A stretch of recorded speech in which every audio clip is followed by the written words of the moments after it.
Hello friends, आज की इस वीडियो में हम सिंप्लीफिकेशन के दो महत्वपूर्ण सवाल को करेंगे, जिसमें कि सवाल नंबर 1 हमारा जो आपके सामने दिख रहा है और सवाल नंबर 2 जो इस टाइप के हैं। ये सवाल बहुत ही महत्वपूर्ण है। ठीक है, अगर आप इन सवालों को कर लेते हैं तो बोर्ड मास से रिलेटेड जो भी सवाल आपके सामने आएगा उनको आप बहुत ही सिंपल तरीके से कर पाएंगे। मुझे उम्मीद है कि अगर आप इस वीडियो पर आए हैं तो पूरा सीख कर जाइएगा। चलिए ये जो हमारा सवाल है, इनको सॉल्व करने के लिए जिस रूल की हमें ज़रूरत पड़ेगी वो रूल पहले सीख लेते हैं। देखिए फ्रेंड्स, सबसे पहले हमें एक मैथ का जो रूल है बोर्ड मास, इनका फुल फॉर्म पता होना चाहिए और बोर्ड मास के रूल का उपयोग करके ही हम आगे जो सवाल हमारे सामने दिए गए हैं उनको सॉल्व कर पाएंगे। तो सबसे पहले बोर्ड मास का फुल फॉर्म हम सीखते हैं। बोर्ड मास में बी का मतलब होता है ब्रैकेट, जो हिंदी में कोष्ठक कहलाता है। ओ का मतलब होता है ऑफ, जो हिंदी में का होता है। डी का मतलब होता है डिवीजन, जो भाग कहलाता है हिंदी में। एम का मतलब होता है मल्टीप्लिकेशन, जो हिंदी में गुना होता है। ए मतलब होता है एडिशन, जो हिंदी में जोड़ होता है। और एस मतलब होता है सब्ट्रैक्शन, जो हिंदी में घटाव होता है। इनके क्रम को हम ध्यान में रखते हुए सवाल को सॉल्व करेंगे, क्योंकि ये रूल हमें जब नहीं आएगा तो हम कभी भी बोर्ड मास वाले सवाल को सही नहीं बना पाएंगे। यहाँ पर देखिए, का डिवाइड गुना प्लस माइनस है, इस रूल को आपको फॉलो करना है। अब देखिए, इनको फॉलो करने से पहले आपको ब्रैकेट को समझना पड़ेगा, क्योंकि हमें ये तो सॉल्व करना है लेकिन सबसे पहले ब्रैकेट को सॉल्व करना पड़ता है। जैसे कि यहाँ पर हम विस्तार में डिटेल में चर्चा किए हुए हैं कि ब्रैकेट 4 प्रकार के होते हैं। सबसे पहले तो आता है लाइनर ब्रैकेट, जिसे रेखिक कोष्ठक कहते हैं, जिसका सिंबल इस तरीके से, इसको हम बड़ा कर दिए हैं। अगर आप यहाँ देखेंगे तो यहाँ पर आपको छोटा दिखेगा। उसके बाद आता है हमारा आता है स्मॉल ब्रैकेट। स्मॉल ब्रैकेट को हिंदी में छोटी कोष्ठक, जिसका सिंबल इस तरीके से होता है। यहाँ देख सकते हैं, यहाँ भी लिखा हुआ है और यहाँ भी लिखा हुआ है। नेक्स्ट हमारा आता है मंझली ब्रैकेट, जिसे हम मध्यम ब्रैकेट या मंझली कोष्ठक कहते हैं। इसे हम हिंदी में मंझली कोष्ठक, इंग्लिश में करली ब्रैकेट, CURLY ब्रैकेट, करली ब्रैकेट कहते हैं। ठीक है, इसे हम मिडल ब्रैकेट भी इंग्लिश में कहते हैं। तो इसका सिंबल कुछ इस तरीके से यहाँ पर स्पष्ट लिख दिया गया है। आगे देखिएगा, बिग ब्रैकेट, जिसे हम हॉल ब्रैकेट भी कहते हैं या स्क्वायर ब्रैकेट भी कहते हैं। तो बिग ब्रैकेट जो इस तरीके से होता है, जो यहाँ पर भी आपको स्पष्ट दिखाया गया है। अगर सवाल में इन चारों ब्रैकेट का यूज किया जाए, लाइनर ब्रैकेट, स्मॉल ब्रैकेट, करली ब्रैकेट और बिग ब्रैकेट का, तो यहाँ से हम स्टार्टिंग करते हैं, इसको पहले सॉल्व करते हैं, उनके बाद छोटी को, उनके बाद मंझली को, सबसे लास्ट में बड़ी ब्रैकेट को, और इन सभी ब्रैकेटों को क्रम से हल किया जाता है। जब हम ब्रैकेट को हल कर लेते हैं तो हमारा ये जो का डिवाइड गुना प्लस माइनस है, इनको सॉल्व करते हैं। चलिए हम अब सवाल को करेंगे और उसमें आपको बेहतर तरीके से समझ में आ जाएगा। तो देखिए फ्रेंड्स, यहाँ पर एक सवाल लिया गया है, जो सवाल में है 25 का 3/5 डिवाइड 1/2/3, यानी कि इसको पढ़ेंगे 1/2/3 प्लस 3 का 1/3 डिवाइड बाय 10। डिवाइड मतलब भाग होता है। ऐसे सवाल को सॉल्व करने के लिए हमें वही वाला जो रूल हमने पढ़ा है कि का डिवाइड गुना प्लस माइनस, ये हमें क्रम याद रखना है कि हमें पहले का को सॉल्व करना है, फिर यहाँ पर क्या आ जाएगा, फिर यहाँ पर आ जाएगा आपका भाग, फिर आ जाएगा गुना और जोड़, उसके सबसे अंतिम में घटाओ। तो यहाँ पर देखिए, इस वाले सवाल में ब्रैकेट नहीं है। जब ब्रैकेट नहीं होता है तो सबसे पहले हम का को सॉल्व करते हैं, और का अर्थ क्या होता है? का अर्थ होता है गुना।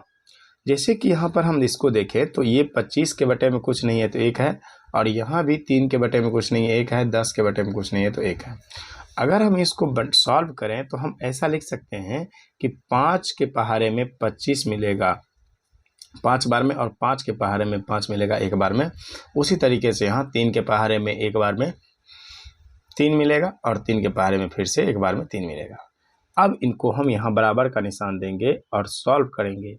तो देखिए फ्रेंड्स, अब जब ये सॉल्व हो जाता है तो ये 5 और 3 यानी कि ऊपर वाला आपस में, क्योंकि का मतलब ही गुना होता है, हमने अभी क्या सीखा, का मतलब क्या होता है, गुना होता है। तो हम डायरेक्ट इनको सॉल्व कर लेंगे और 3 पचे क्या हो जाएगा 15, तो इसको लिखेंगे यहाँ कितना 3 पचे 15। अब 15 और ये नीचे वाला गुना हो जाएगा नीचे से, 1 एकम 1, कुछ नहीं है तो 1 है, फिर डिवाइड। आगे देखिए जब इनको सॉल्व करेंगे तो हम पूर्णांक तोड़ लेंगे, 3 एकम 3, 3 2 5, ये हो जाएगा आपका 5/3। फिर प्लस आएगा, 1 को 1 से गुना करेंगे 1 होगा, और फिर 1 से 1 को गुना करेंगे 1। डिवाइड 10/1, ठीक है। अब हम देखिए यहाँ पर क्या सॉल्व करेंगे, हमने यहाँ पर पहले का सॉल्व किया, उसके बाद हम भाग को सॉल्व करेंगे। भाग में फ्रेंड्स क्या होता है कि जब हम इसको सॉल्व करते हैं तो पहले वाले पद को कुछ भी नहीं कर, जैसे 15 है ना, 15 को कुछ नहीं करेंगे, लेकिन ये जो आपका भाग का निशान है इसको हम गुना में परिवर्तन करते हैं, तो ये हो जाएगा 3/5। जैसे ही भाग के निशान को गुना में चेंज किया जाता है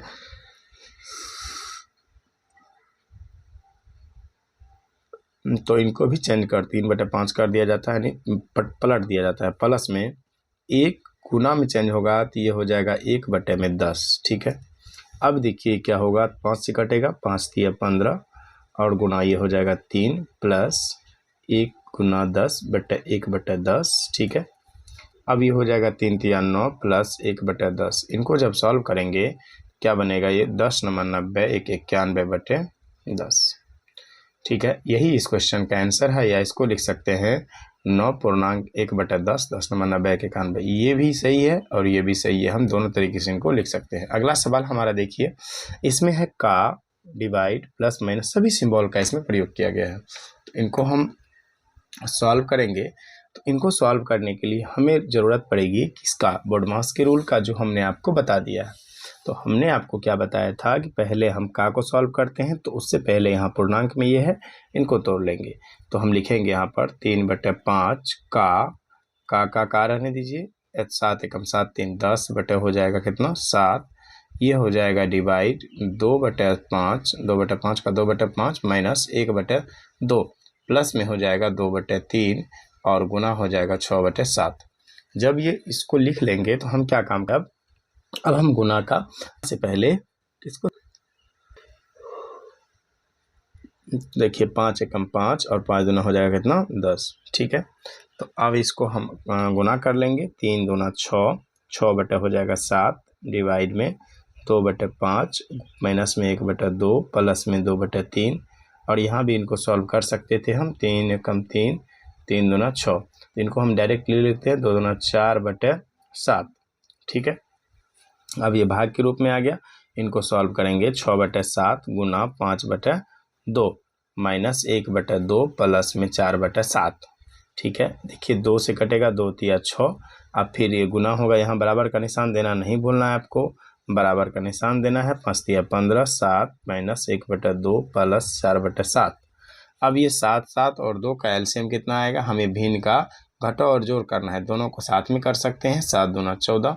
इसको जब सॉल्व करेंगे तो ये होगा 15 दूना 30 माइनस ये हो जाएगा 7 एकम 7, ये हो जाएगा प्लस ये हो जाएगा कितना, 2 बार में जाएगा 7 चौके, ये 2 बार में गया तो ये हो जाएगा कितना 4 दूना 8। अब जब इनको देखिए प्लस का 7 है, प्लस का 8 है, माइनस का 7 है, तो माइनस का तो प्लस का 1, 31 बटा ये हो जाएगा आपका 14। यही इस वाले क्वेश्चन का आंसर था। आई होप आपने इस वीडियो को पूरा अंत तक देखा होगा और आपसे ये सवाल अब बन जाए।